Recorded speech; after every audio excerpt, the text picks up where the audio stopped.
This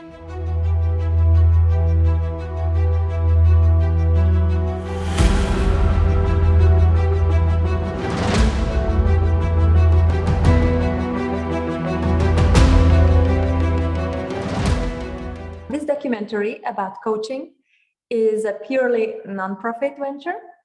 Anyone interested in coaching will be able to watch it against a small donation. I will use the funds to set up a coach training program in Kenya starting end of this year. The training program as such will be launched in collaboration with a charity called Mama Organization, and we will train women to become coaches. You are watching one of the 9 trailers we are distributing, each addressing one particular train of thought in coaching, and each will be addressed in the documentary as a whole. May the contributions inspire you to have richer dialogues with colleagues, peers, clients, and in your communities. Thank you for watching this documentary on behalf of Mama Organization. Enjoy.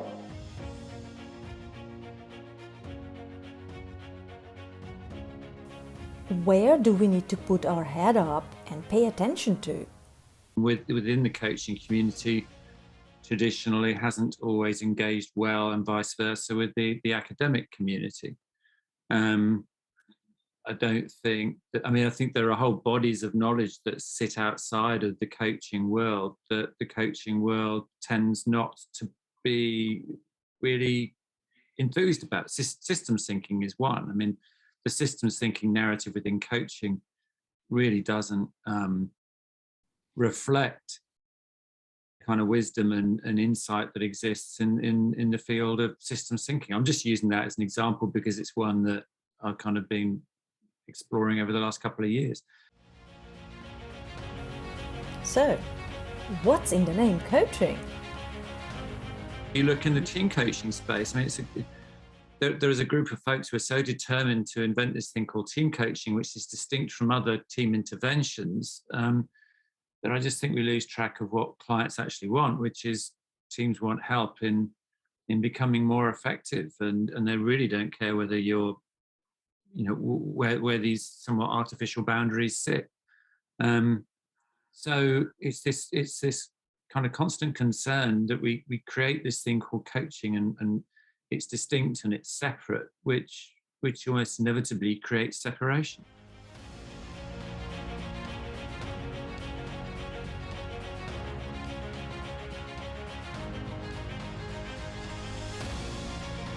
Who to work with?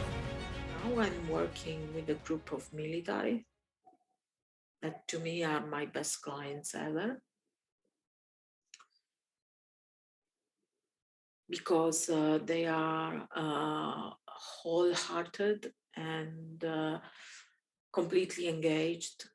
I don't want to work with people who are not engaged, and I state always during the contract moment with my clients, if you are fully engaged, okay.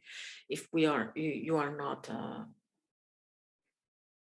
I don't want to work with those people. And the money? As human being, we decided to use the money for the business connection.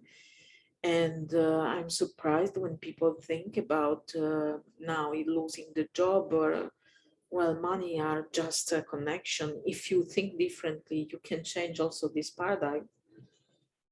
And also money are the basis for corruption too. Mm-hmm. And so any type of connection can be done. Call it what? Boundaries? Respect? Something else? I need people, work with people that are willing to be this greatness that they are. Otherwise, it's a wasting of time for both sides. I told you, I think yesterday, that I had these clients that she always is late and come later and later, and I say, so if you are not capable to find 2 hours per month to dedicate to yourself, you cannot work with me. Don't call it boundaries. It's just respect. A person that cannot respect themselves and their needs of taking time for themselves are not capable to respect others.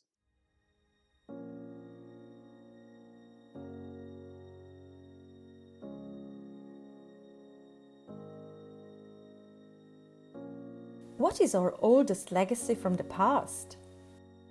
All the questioning, all this competency about questioning and the creative dialogue, the first one who did that and did it successfully was Socrates.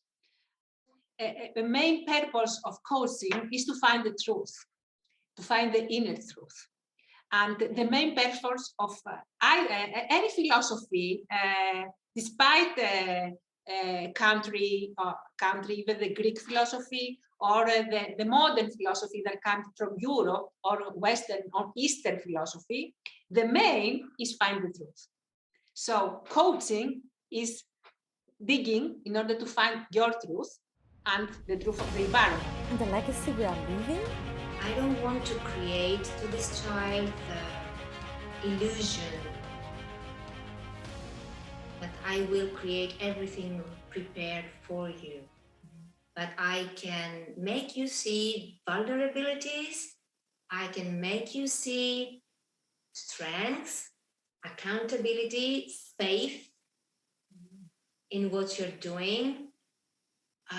Also the strength that it's not only about you as a person, it's about you are being connected with other.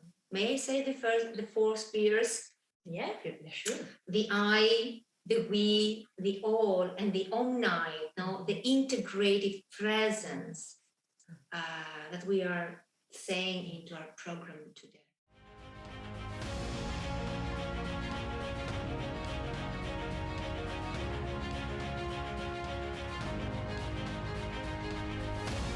What do coaches want to read more about? That's a great question. The $1 million question as well.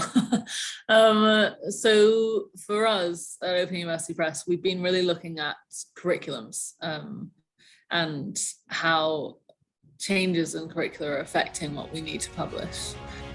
What are the shifts in what needs publishing?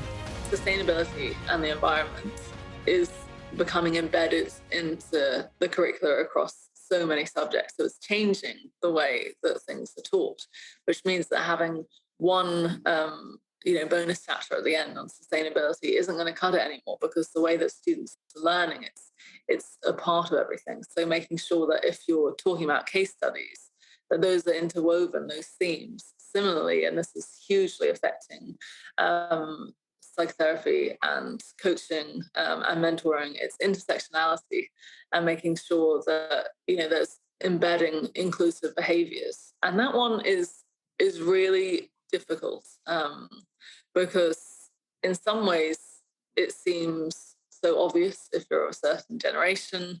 It's certainly what students are expecting and wanting to see, but you're preparing people for the workplace, and the workplace isn't always inclusive yet. I wished we were more coaches. I wished we were kinder humans. I wished we were a saner world. I wished we were more present. Let's have a discourse to understand coaching more deeply. Let's have the world understand interconnectedness in coaching. Let's have coaches understand their power and accountability more fully.